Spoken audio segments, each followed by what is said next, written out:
Debido a las numerosas llamadas de nuestros televidentes, en este capítulo repetiremos las imágenes del ovni de las lomas de México. Órale, ¿estás grabando, Carlos? Está el poquito prendido. Se ve esa madre, padrísimo. Qué pedo. No mames, no es un avión esa madre. Qué pedo. No mames, cabrón. No lo veo. No. Ahí, se metió otra vez ese edificio, espérame. Uno de los testimonios más sorprendentes, recogidos durante la gran oleada mexicana, es el llamado ovni de las lomas, grabado por una persona que estaba probando su cámara en el balcón de su casa. Fue el 6 de agosto de 1997, al mediodía, y fue dada a conocer por el investigador Jaime Maussan, quien sometió la grabación a rigurosas pruebas. El ingeniero Víctor Quesada, del grupo investigador Sol, efectuó más de 30 análisis a esta grabación y sacó interesantes conclusiones. Fíjense alrededor del objeto. Está siendo cubierto por algo, aquí se nota.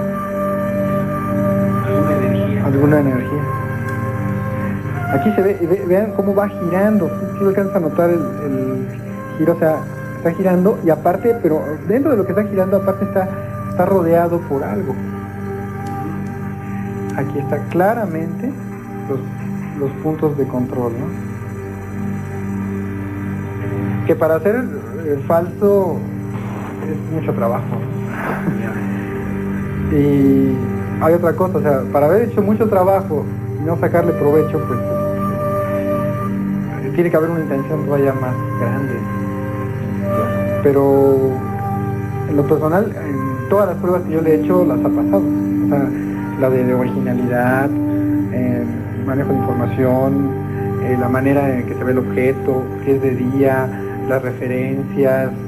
¿Qué pedo? Se ve poca madre. No lo creo, güey, no mames. Se ve perfecto. No mames. Se ve perfecto. Uy, no, órale. ¿Tú te estás grabando, Carlos? No mames. Está el poquito prendido. Se ve esa madre, padrísimo. Qué pedo. No mames, no es un avión esa madre. ¿Qué pedo? No mames, cabrón. No lo veo. No. Ahí, se metió otra vez ese edificio, espérame. ¿De otro lado? ¿Ya no está? En ninguna otra parte del mundo se ha registrado tal cantidad de avistamientos como en México. ¿Será que los extraterrestres tienen alguna razón especial para escoger ese país? ¿O simplemente es que los mexicanos prestan más atención? Lo cierto es que, en México, la oleada continúa. Buenas noches. De acuerdo a la idiosincrasia de los pueblos, los argumentos que se vierten en una sociedad gozan de credibilidad o incredulidad dependiendo de quién los dice y cómo los expresa. En esta oportunidad queremos presentarles a ustedes estos argumentos, pero vertidos por altas autoridades, lo que constituye para nosotros un testimonio único. A fines de la década de los 80, las autoridades de Gran Bretaña comenzaron a recibir cientos de reportes de testigos que aseguraban haber visto objetos voladores desconocidos surcando los cielos de todo el país. Entre 1988 y 1990 se sumaron a estos testimonios unos 1.500 informes de pilotos, civiles y militares que daban cuenta de sus encuentros en pleno vuelo con gigantescas naves de forma triangular que se desplazaban silenciosamente, en ocasiones cruzando la ruta de los aviones y en otras sobre bases militares. Algo en todos coincidía, en que en ningún avistamiento estos objetos fueron detectados por los radares. Los investigadores ingleses advirtieron que estos misteriosos objetos voladores guardaban cierta similitud con el bombardero Avro Vulcan B-2, un avión de combate cuyas alas le conferían un aspecto triangular. Sin embargo, los ovnis reportados eran de un tamaño considerablemente mayor y, a diferencia del bombardero, no emitían el más mínimo ruido durante su desplazamiento, por lo que fueron bautizados como volcanes silenciosos. Graham Birchall, editor de la revista UFO Magazine, quien investigó el caso de los volcanes silenciosos, en base a su experiencia y analizando los reportes conocidos, desechó la posibilidad de que se tratara de aviones militares secretos estadounidenses o británicos. No puedo creer que algo tan grande que vuela sobre Estados Unidos bastante bajo, que vuela sobre el Reino Unido bastante bajo, y que vuela sobre tantos lugares pueda describirse como una aeronave supersecreta convencional. No creo en ese argumento. Por esos años, Nick Pope era un funcionario del Ministerio de Defensa de Inglaterra y estaba comisionado para investigar posibles amenazas contra la seguridad del Reino Unido. Al enterarse de la existencia de los volcanes silenciosos y asumiendo que no podía tratarse de aviones convencionales, Nick Pope decidió encargarse personalmente de la investigación de estos objetos. Estaba consciente de que la postura oficial de su gobierno por más de 40 años había sido negar la existencia de los ovnis. Sin embargo, en 1991, Pope planteó a sus superiores la posibilidad de que los volcanes silenciosos fueran una amenaza proveniente del espacio exterior. No puedo guardar silencio sobre lo que creo que debemos tratar como una amenaza en potencia. Como respuesta, Pope obtuvo una tácita autorización para ocuparse del tema. A pesar de ello, se enteró de que por muchos años sus predecesores en el cargo se habían preocupado especialmente de no estudiar los abundantes testimonios sobre objetos voladores no identificados. Me parece extraño que ninguno de mis predecesores haya tomado esto muy en serio. Mi tarea en el Ministerio de Defensa era buscar pruebas de una amenaza a la seguridad del Reino Unido y no podía decidir si había o no había amenaza hasta no realizar una investigación completa. Durante varios meses, Pope interrogó a testigos, analizó los reportes de los pilotos y conversó con ufólogos de reconocida seriedad. Los informes repentinamente comenzaron a llegar en gran cantidad hasta su despacho, lo cual le hizo comprender rápidamente que algo serio en realidad estaba ocurriendo y que era urgente determinar a ciencia cierta de qué se trataba. Sí, fue el 31 de marzo de 1993. Cuando llegué al trabajo y recuerdo que ese día recibí muchísimas llamadas. Muchos policías y militares que decían que habían visto una nave estructurada. Recibí informes de, por ejemplo, un empleado del meteorológico, un tipo con 8 años de experiencia en ver el cielo de noche y juzgar cómo sería el clima para informar a las tripulaciones. Según me dijo, nunca había visto algo que se comportara así. No tenía ni la menor idea de lo que era y pasó justo encima de la base. Nick Pope pudo establecer que los volcanes silenciosos solían sobrevolar bases militares y eran capaces de ejecutar maniobras imposibles de realizar por las aeronaves convencionales. Además, el hecho de que en ninguno de los cientos de avistamientos fueran detectados por los radares lo convenció definitivamente de que estos aparatos constituían un grave motivo de preocupación para el Ministerio de Defensa de Gran Bretaña. Lo preocupante era que no aparecían en el radar, por lo que nunca despegó nuestra aeronave de defensa. Eso me preocupa. Algo que se debe considerar potencialmente hostil, hasta no saber qué es y qué hace, puede estar justo encima de una base militar y no aparecer en el radar, por lo que no podemos iniciar ninguna acción de defensa aérea. Pero la preocupación de Pope no encontró acogida en el gobierno inglés, algo que él interpretó como una sorda desautorización a su trabajo. Comprendió que sus superiores no lo estaban tomando en serio. A la gente no le gusta admitir que se equivocó y es más fácil para ellos decir no. Nick Pope debe estar mal. Tal vez malinterpretó los datos. No puedo aceptar eso. Yo fui quien obtuvo los datos. Yo realicé la investigación. Quienes colaboraban con Pope o estaban de alguna manera relacionados con sus investigaciones vieron en este desinterés del gobierno inglés una forma de tender un manto de encubrimiento sobre la real importancia de los volcanes silenciosos.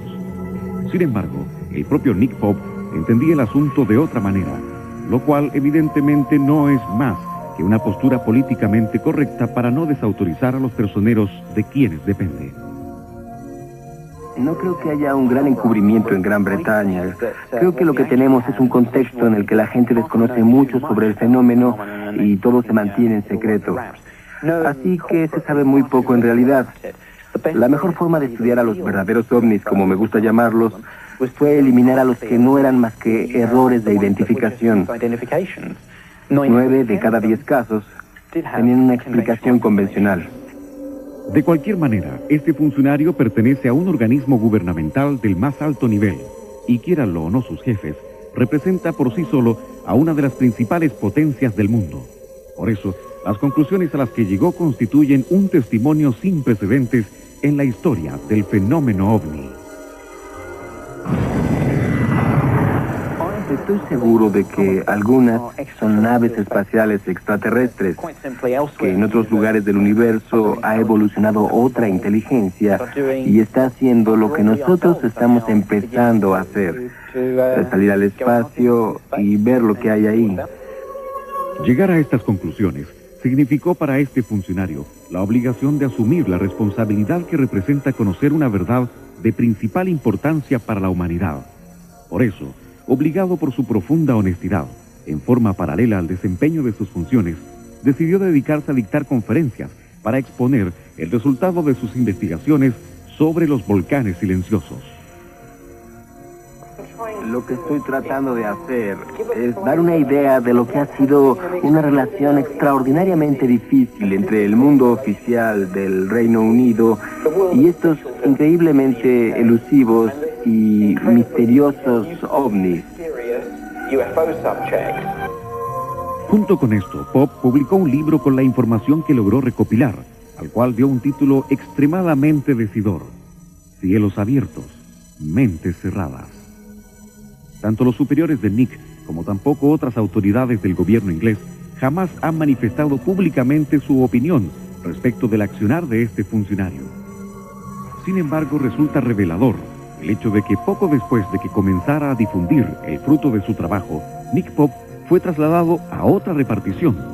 Hoy, este alto personero oficial, que se convirtió en un adalid de la libertad de información sobre el fenómeno ovni, es analista económico del Ministerio de Defensa inglés, una ocupación en la que no representa ningún riesgo para quienes prefieren mantener en secreto la verdad, pero la que todavía está convenientemente bajo su control. A pesar de todo, la contribución de Pop para el conocimiento de la verdad tiene un incalculable valor. Siempre me he preguntado por qué estas altas autoridades esperan dejar de pertenecer a su institución para hablar. ¿No le parece extraño? Nosotros salimos y vimos que era como una bola luminosa que tenía luz intermitente de diferentes colores. Lo que yo vi era un objeto circular, un clásico platillo volador. Y lanzó un rayo o algo así hacia nuestra ojiva de combate. De objetos voladores. Esta es la historia de un misil y un ovni. Robert Hastings es un investigador de ovnis que ha pasado 22 años estudiando el interés de los Estados Unidos frente a los informes de avistamientos de ovnis. Así llegó a la conclusión de que ese gobierno no solamente ha engañado al público, sino que también ha querido engañarse a sí mismo. No creo que sea una coincidencia que este fenómeno haya acelerado su actividad precisamente en el momento en que la humanidad ha desarrollado las armas nucleares. He entrevistado a 21 personas retiradas de la Fuerza Aérea, asociadas con escuadrones de misiles nucleares, y todas han referido incidentes involucrados con la presencia de platillos voladores. Esta teoría está basada en la experiencia personal de Robert Jacobs, un exteniente de la Fuerza Aérea. En 1964, el exteniente estaba asignado a la base de Vandenberg, en California. Allí vio un ovni que jamás pudo olvidar. Se me eriza el cabello cuando pienso en él, cuando recuerdo aquel día. Vi algo que era tan extraño que cambió mi vida. Cuando estaba asignado en Vandenberg, Jacobs estaba encargado de la unidad especial de fotografía y filmación de los vuelos de prueba del Atlas F y de los misiles de emergencia. Cuando se lanza un pedazo de equipo que cuesta 4 o 5 millones de dólares y este revienta a 300 yardas fuera del hoyo, lo primero que uno quiere saber es por qué reventó. Mi trabajo era proveer documentación fotográfica desde 30 o 40 posiciones de la cámara en cada lanzamiento. En noviembre de ese año, fue asignado para filmar el lanzamiento de un misil, usando un telescopio muy sofisticado desarrollado en la Universidad de Boston. Eran los lentes más poderosos que la Fuerza Aérea había utilizado. El mayor lente que habíamos tenido en un M45 era de 180 pulgadas. Este telescopio tenía un radio focal efectivo de 1200 pulgadas. Así que era evidente su gran potencial. Era tan grande que cuando el misil dejó Vandenberg con el telescopio de la Universidad de Boston, con una sola toma abarcamos las 3 máquinas de un Atlas F. Hablamos de una distancia de 130 millas náuticas. En una misión confidencial, el telescopio fue llevado desde Boston a bordo de un avión de la Fuerza Aérea. Era tal la dimensión del telescopio que tuvo que utilizarse un camión de 18 ruedas. Incluso el equipo de Jacobs ayudó al inventor del telescopio, Walter Marris, y además a la instalación de los lentes. La cámara fue ubicada en un lugar estratégico a 130 millas del lugar de lanzamiento. Caminamos alrededor del misil y vimos 3 escenarios de lanzamiento, y por medio de binoculares pudimos ver lo que pasaba. Era una prueba confidencial de un misil antimisil, diseñado para confundir a los hábiles enemigos y luego dar en el blanco. La cámara fue programada para seguir al misil automáticamente, y luego durante 6 minutos para pasar el punto donde este misil aún era visible. Lo que no sabíamos era qué más teníamos, además del misil. Después de revelar la película, el jefe del proyecto, el mayor Lawrence Mansman, llamó a Jacobs a su oficina. A la sorpresa del teniente, su jefe no estaba solo. Había 2 sujetos de traje gris, con ropa de civiles. No eran de la Fuerza Aérea, eran de otro lado. Jamás se identificaron, pudieron ser de la CIA, de la OSI o SS. Le pidieron que analizara la película en presencia de estos misteriosos sujetos. Lo que yo vi era un objeto circular, un clásico platillo volador. Y lanzó un rayo o algo así hacia nuestra ojiva de combate. Imaginen a esta cosa volando a varios miles de kilómetros por hora. Mientras volaba algo parecía como perseguir a la toma que hacíamos.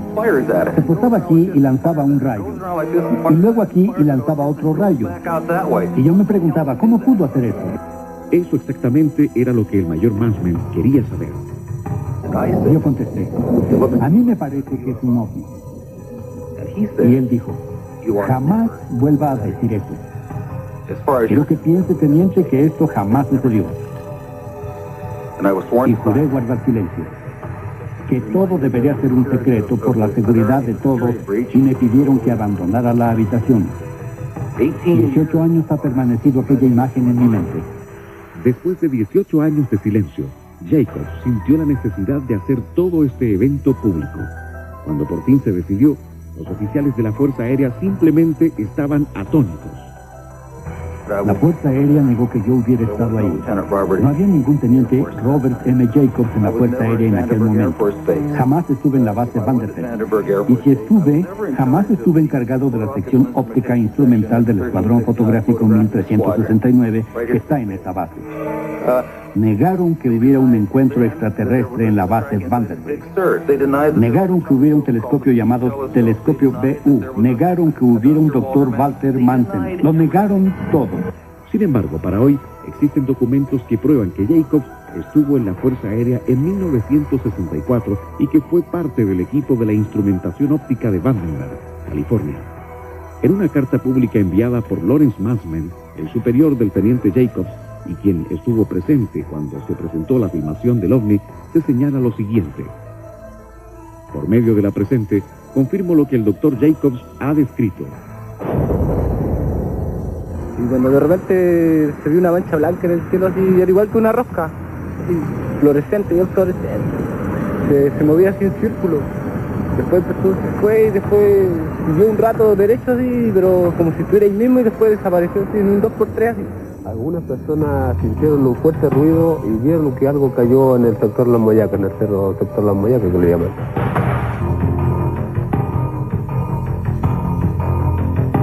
Porque su testimonio nos interesa. Llámenos al 751-14 y cuéntenos de su experiencia OVNI.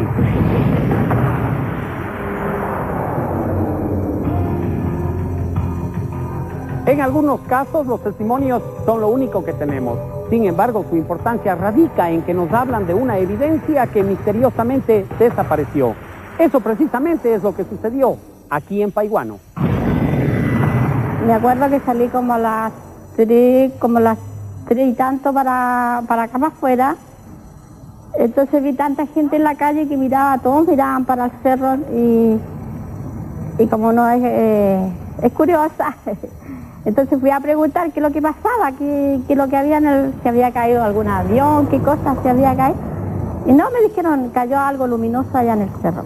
Así comienza la extraña y misteriosa historia que vivieron los habitantes de Paihuano, una pequeña localidad ubicada a 70 kilómetros de La Serena. Fundado el 22 de diciembre de 1891, este apacible y tranquilo lugar, hace pocos meses, fue protagonista de un hecho que ya se ha inscrito en los anales de la ufología de nuestro país. Algunas personas sintieron un fuerte ruido y vieron que algo cayó en el sector Las Moyacas, en el cerro sector Las Moyacas que le llaman. Don Arturo no fue el único habitante de Paihuano que se conmovió con lo sucedido. A 3 meses de ocurrido el incidente, junto a Jaime Tamayo de Ovnivisión, viajamos a Paihuano con el fin de reconstruir los hechos. Jaime Tamayo, quien investigó el hecho, nos contó que el 7 de octubre del año pasado, numerosos testigos aseguraron haber observado el repentino choque de un objeto de color plateado en la cumbre del cerro Las Moyacas.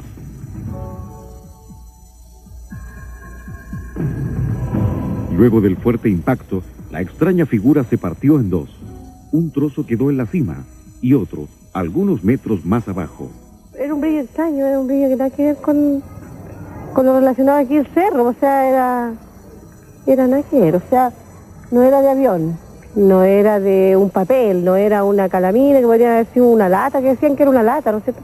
No, era otra cosa. Era como plateado, cuando cayó, sí. Porque se veía, como le digo, a simple vista, pero realmente uno no sabía que, y otros decían que era una piedra, pero ¿cuántos años llevamos aquí? Ahora, mire, igual es que alumbra. Extrañamente, a esa misma hora, Paihuano se oscurecía, y no naturalmente. El suministro de electricidad quedó interrumpido por algunos minutos. Además, el impacto provocó interferencias en las comunicaciones y un estruendo jamás escuchado en el lugar. Y al otro día yo estaba conversando con el niño que nos viene a dejar los cigarros, Raúl. ¿Sí? Me dijo, ¿a qué hora viste tú eso? Como a las 9:30, sí, dijo, el pico también pasó, pero dejó una estela blanca. Y se apagó tele y se apagó radio. Al imponerse de lo ocurrido, el ufólogo serenense Patricio Díaz sobrevoló el lugar a las pocas horas y logró captar las únicas imágenes que hoy se conservan de este objeto. Desde las alturas, claramente se distingue un objeto de gran tamaño y apariencia metálica, partido en dos, evidencia que fue confirmada por toda la tripulación. Se veía el objeto, que personal se comunicó desde la punta del cerro de Las Moyacas vía teléfono celular, porque el celular toma hacia acá, indicándole a Cóndor 1 que efectivamente había caído algo del cerro. Había gente con equipos de banda corrida que también me contó lo mismo. ¿Qué encontraron? No encontramos nada, pero abajo te cuento. ¿De qué se trata esto? Posteriormente, Patricio Díaz intentó acceder infructuosamente al lugar por vía terrestre, lo mismo que una patrulla de carabineros, alertados por la gran conmoción que existía en Paihuano. Tuvimos la oportunidad de rastrear todo el sector, haciendo uso de bengalas para ubicarnos en el lugar, y pudimos establecer que se trataba de una piedra de aproximadamente 6 metros de diámetro, la que era plana, de color blanco. Posteriormente, por antecedentes que tuvimos del Tololo, manifestaron que las condiciones climáticas de esa fecha y una posición anormal que se encontraba el sol, ¿cierto?, produjo que se vieran resplandores aquí en el plano. Sin embargo, Patricio Díaz tiene una explicación para este hecho. Él es sin duda quien más acuciosamente ha investigado el caso y, en su opinión, el objeto fue retirado por personas que en su lugar dejaron una piedra pintada a mano. Eso logró recuperar una filmación que a mí me parece muy interesante de un objeto, digamos, no del objeto, sino de unas marcas de más o menos de unos 15 metros de largo por 1,5 metros de ancho, más las huellas de botas marcadas en el cerro. O sea, indicando que se habría arrastrado un objeto de gran tamaño sobre el cerro. Es más, se podría indicar que apareció una piedra pintada que jamás estuvo en el cerro Paihuano. Yo soy un fanático del valle, llevo más de casi 18 o 19 años viviendo acá en Serena. Y te puedo asegurar que no hay piedras pintadas blancas en los cerros, digamos, más si no hay proyectos mineros o hitos para marcar, ¿no es cierto?, diferentes puntos de construcción. Díaz fundamenta estas afirmaciones en base a una serie de testimonios que aseguran, además, haber visto helicópteros negros y extraños vehículos rastreando la zona. Empezamos a escuchar voces, y el viento estaba contra nosotros. ¿Ya? Entonces las voces, suponemos que eran lo de los gallos que están arriba. Se veía la figura de un gallo caballo, oscuro. ¿Ya? Y se nos quedaron mirando, el gallo parado ahí. Todo el rato nosotros estuvimos parados, el gallo estuvo parado mirando. Después llegó otro, de ahí los gallos se movieron, después llegó otro, después se pusieron 3, creo. Y de ahí los gallos se movieron hacia, no sé, no cacho las coordenadas de los puntos. ¿Hacia atrás? Hacia allá. Tal vez el objeto que cayó en Paihuano fue algún aparato utilizado por la Armada estadounidense, que por esos días se encontraba participando en la Operación UNITAS, frente a las costas de la Cuarta Región. Sin embargo, de ser así, las autoridades oficiales lo habrían explicado, cosa que nunca ocurrió. Me cuesta creer que sea un proyecto militar secreto, que sería la otra. En el valle no me imagino que haya alguna estación militar realizando proyectos, menos cerca de Paihuano, que es un centro poblado. Uno lo entiende en un desierto, donde no haya testigos, si algún objeto que uno quiera probar, ¿no es cierto?, cae, que fuera un dron, ¿no es cierto?, o otro objeto. Esta negativa oficial es una característica común en todos los incidentes relacionados con ovnis, en los que se desestima el testimonio desinteresado de cientos de testigos. Estamos hablando de gente que es conocida aquí en el pueblo, que es gente que tiene buena educación y que no se iban a prestar para hacer malos comentarios. Ellos ratifican haber visto, ¿cierto?, un elemento color rojo, o en algunas partes rojo, ¿cierto?, que bajó por la ladera y se estrelló. Se desprendió en dos fragmentos, ¿cierto?, los que quedaron separados aproximadamente 50 metros. La gente de Paihuano no mintió, que sí cayó un objeto metálico, que fue retirado por personal en camiones. Están los testimonios de teléfono. Sabemos que fueron helicópteros que tenían capacidad de vuelo infrarrojo, de vuelo nocturno. El pueblo no se puede poner de acuerdo completo en hacer una broma o que todos lo alucinemos juntos. Sería imposible. Y una mentira de una persona no puede ser tan relevante. De que pasó algo, pasó.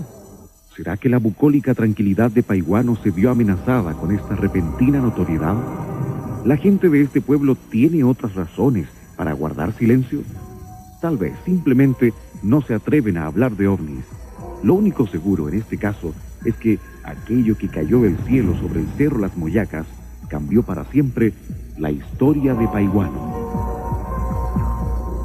Con el caso Roswell en 1947 se tiende un gran velo de encubrimiento sobre los estrellamientos ovni. ¿Será que aquí en Paihuano estamos frente a un caso similar? El medio tenía una luz más potente y de repente se transformó como una sola bola de fuego y ascendió hacia el cielo y se perdió.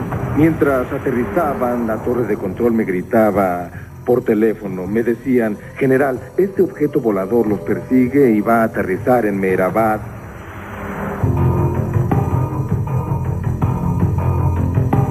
¿Captó usted imágenes de un ovni? ¿Quiere que lo investiguemos? Tráiganos su video o fotografía a Manquehue Sur 1201, Las Condes, Santiago.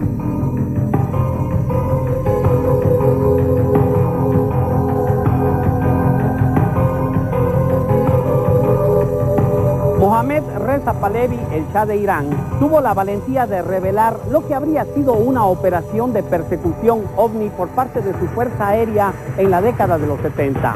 Veamos los detalles.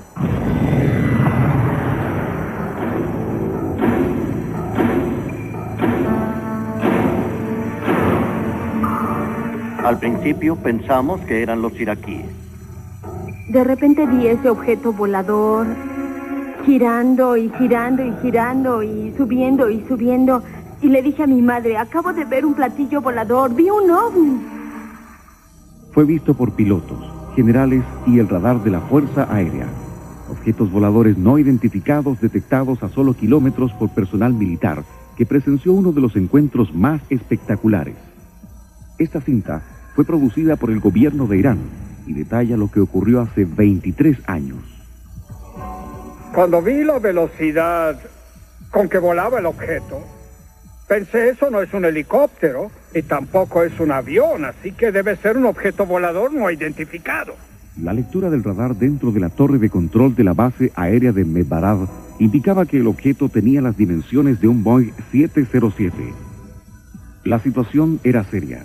y el general brigadier Nader Yousefi, comandante de la base de operaciones y el número 3 de la Fuerza Aérea iraní, notificó el hecho inmediatamente.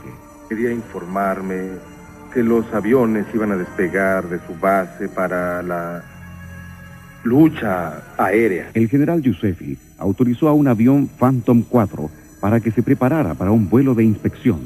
Su misión era contactar al ovni y averiguar qué era.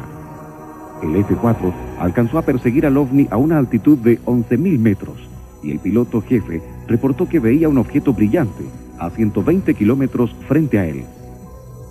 Estas son las transmisiones de radio entre el piloto y la torre de control. Me acerco a un objeto brillante. ¿Y qué es lo que estás viendo exactamente? Está sobre Teherán. Puedo verlo. Estoy a 80 kilómetros. ¿Qué hago? ¿Puedes identificar el objeto? El F-4 se estaba acercando rápidamente, pero cuando el piloto llegó a 16 kilómetros del ovni, todos los instrumentos fallaron. El F-4 se retiró y luego regresó para un segundo intento. Otra vez fallaron los instrumentos. Cuando me acerco al objeto, mis instrumentos no funcionan. Tengo miedo. ¿Qué hago? Tengo poca gasolina. ¿Me escuchas? Sí, te escucho. Si crees que es peligroso, retírate. Era como si una fuerza electromagnética estuviese repeliendo al avión. Lo cierto es que los pilotos nunca pudieron acercarse más de 11 kilómetros sin que fuesen forzados a retirarse. Esto sugería una especie de mecanismo de control del fenómeno. Probablemente del mismo sistema del avión. Como si cuando el aeroplano ya no presentara peligro, pudiera cambiar la radiación o cualquiera que fuese la energía o el efecto. Entonces los sistemas volvieron a la normalidad. Colgué el teléfono y corrí al balcón a ver si podía ver el objeto. Vi una gran estrella en el cielo. Era por lo menos 2 veces más grande que las otras estrellas. Pregunté a la torre de control de qué había sucedido. Me contestaron que nuevamente habían perdido la comunicación. El general Yousefi ordenó a que un segundo F-4 interceptara el ovni. El piloto era el mayor Hussein Hofadi, un experto en artillería aérea. Suceden cosas extrañas. No identificamos al objeto. A menos de 18 kilómetros se desactiva mi equipo de emergencia. No podemos identificar el objeto. Podrás acercarte más. Acércate como puedas. Fue como a las 12 millas que perdimos la comunicación. No escuché más al piloto y realmente me asusté. ¿Qué podía suceder? ¿Qué le había sucedido al piloto? Cuando el F-4 se alejó, la comunicación se restableció inmediatamente. Así que le pedí al controlador de la torre que les dijese que continuaran con su misión para intentar conseguir más información sobre el objeto volador. Entonces, el mayor Hofadi nerviosamente informó que un ovni había emergido de la nave y estaba tratando de contactarse. Se dirigía hacia ellos. Trataron de derribarlo y cuando abrieron fuego, el sistema no funcionó. En ese momento era inoperable y no pudieron lanzar los misiles. Los pilotos intentaron lanzarse fuera de sus asientos, pero el botón de expulsión estaba atorado. En ese momento todos los sistemas eran inoperables. Los sistemas de fuga estaban descompuestos. Así que lo único que hice fue pedir a Dios, Dios sálvalos. El F-4 no tenía otra alternativa que utilizar la fuerza G negativa para escapar del ovni. Cuando el avión se encontraba a 16 kilómetros del aparato más grande, el objeto más pequeño se retiró. Casi inmediatamente toda la comunicación a bordo se reanudó y los mecanismos volvieron a la normalidad. El mayor Hofadi informó entonces que el objeto volador más pequeño parecía estar aterrizando en la cima de una montaña en Teherán. Este aterrizaje fue confirmado por el radar de la torre de control. Incluso el propio general Yousefi fue testigo del aterrizaje desde su balcón. El ovni aterrizó en la cima de una montaña. Ahí se dio la comunicación entre la nave nodriza y el pequeño objeto volador. Las luces entre ambos estaban conectadas. Mientras aterrizaban, la torre de control me gritaba por teléfono. Me decían: general, este objeto volador los persigue y va a aterrizar en Meherabad. Y eso no es lo único. Veo una gran luz con destellos intermitentes alrededor, en rojo, azul. y amarillo. La llamada nave nodriza rastreó al F-4 hasta la base aérea de Mebarad y sobrevoló la pista de aterrizaje, mientras ejecutaba lo que puede ser catalogado como un vuelo de paso. Entonces, la potencia eléctrica de la base se apagó. Eso fue muy extraño para todos, y nos preguntábamos unos a otros por qué falló la electricidad por unos segundos. Francamente no tengo ninguna explicación para eso. Pero puedo decir que ha habido otras cosas bien documentadas donde la energía eléctrica ha sido interrumpida en grandes áreas durante la presencia de un ovni. Después del sobrevuelo, la nave se fue hacia el oeste, como si dijese misión cumplida. Equipos de rastreo fueron enviados al lugar de aterrizaje de la nave pequeña, mientras la torre de control trataba de localizar la nave nodriza. Esta fue vista 5 minutos después, sobre el Mediterráneo por un piloto de la Fuerza Aérea Egipcia, y más tarde se observó el ovni sobre Lisboa. Esa fue la última vez que se vio al objeto.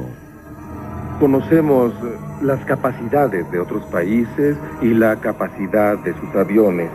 Pudo ser espionaje aéreo, yo realmente no tengo idea, pero posiblemente sean de algún otro mundo. Era como las 12 de la noche más o menos, estaba despejado. Y empezó como una nubecita así, y se metió entre medio de la nube y se desapareció. Se vio como un plato que se acercó hacia el lente y después desapareció ese grado. El día siguiente del encuentro con el ovni sobre Teherán, la noticia ocupaba las primeras planas en todos los diarios iraníes.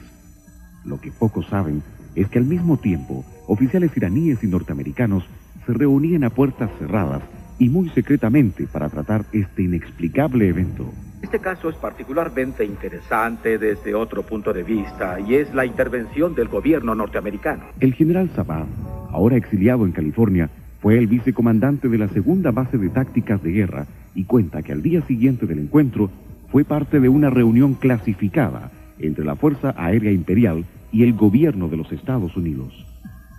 Hussein Firouza, controlador de tráfico en la base aérea de Mehbarad, también fue testigo de esta secreta reunión.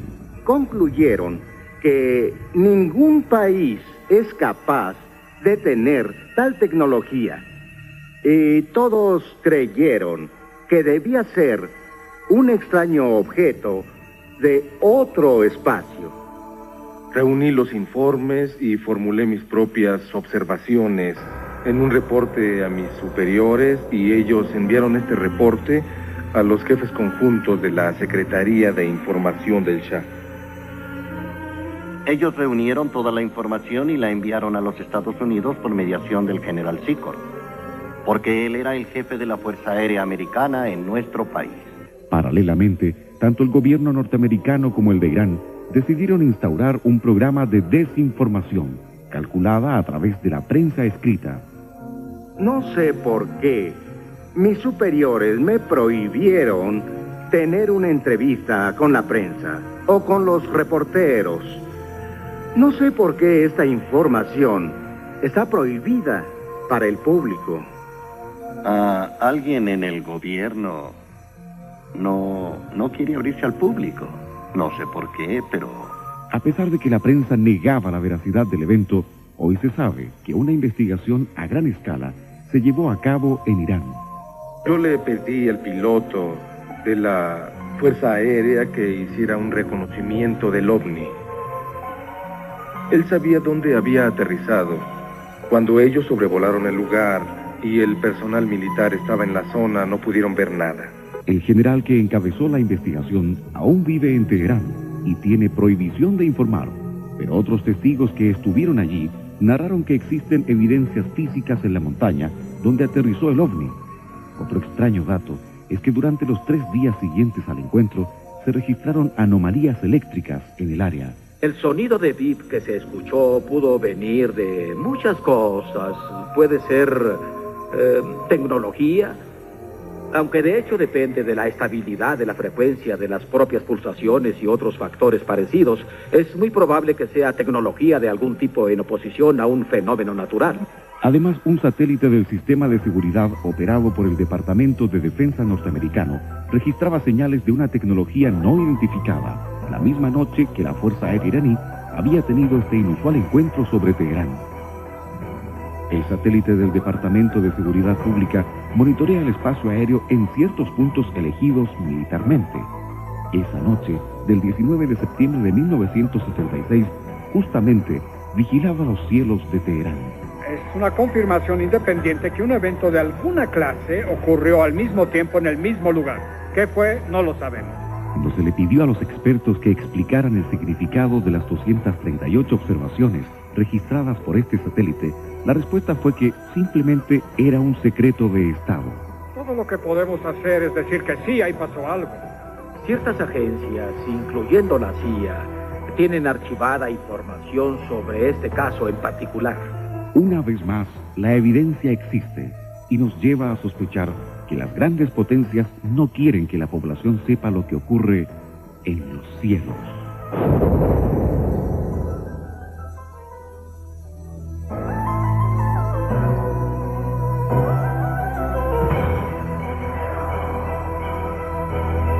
Estas imágenes fueron tomadas en Chile y corresponden a una de las mejores evidencias de un ovni registrado durante el día.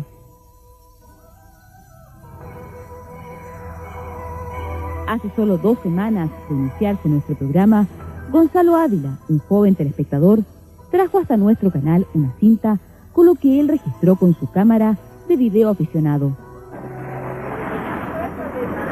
¿Qué va a esto? ¿Qué es eso? ¿Un ovni? No puedo creerlo.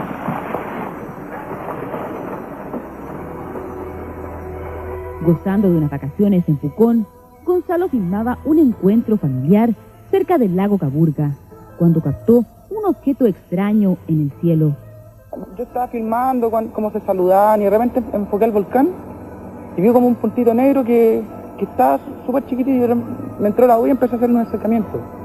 Y después ahí como que me fijé que era una cuestión súper rara que se acercaba y bajaba. Y después como que la cuestión empezó a bajar y yo le hice tanto un acercamiento que se perdió un poco la imagen, pero después la acerqué así y se vio como un plato que se acercó hacia el lente y después desapareció hacia atrás. Realmente quiero saber si en realidad es un ovni, porque igual, yo igual como no soy experto y no sé analizar las cosas, igual para que alguien experto lo analice y además para que vean si es un ovni, para ver si realmente era un ovni. Este joven telespectador dejó su testimonio para ser analizado por los expertos. En nuestros próximos capítulos les contaremos cuál fue la conclusión acerca de este extraño objeto que se vio en los cielos del sur de Chile. ¿Será acaso que todas estas altas autoridades se pusieron de acuerdo para decirnos la misma mentira? ¿O estamos frente a una alternativa en donde las preguntas están planteadas y la investigación ha sido abierta? Queremos invitarles a compartir con nosotros un próximo capítulo en donde daremos un salto analítico en la investigación, tocando un tema que, por polémico que es, resulta muy interesante.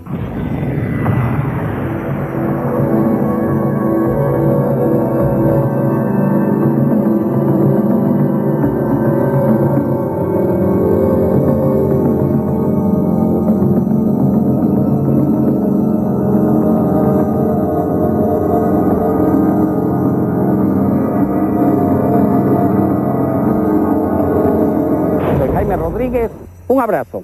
Hasta siempre.